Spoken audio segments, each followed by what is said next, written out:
Hello everyone, কেমন আছো তোমরা সবাই? এটা না রাখির দিনের ব্লগ, এটা এডিট করে আপলোড করতে না অনেকটাই দেরি হয়ে গেল। তো কি আর করা যাবে, যখন দেরি হয়েই গেছে তো চলো তোমাদের সাথে ব্লগটা শেয়ার করা যাক। তো দেখো, এই যে আমার বর সকাল সকাল স্নান ধান করে রেডি হয়ে চলে গেল রাখি পড়তে।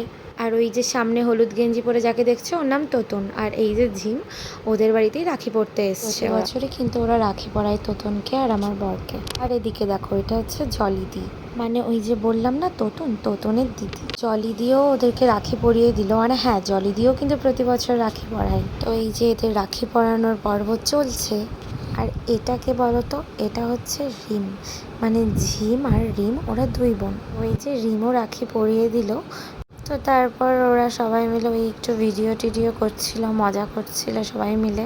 তারপর ওদের চলে এসছে সকালের ব্রেকফাস্ট। তো দেখো, ছিল ঘুগনি, লুচি আর মিষ্টি।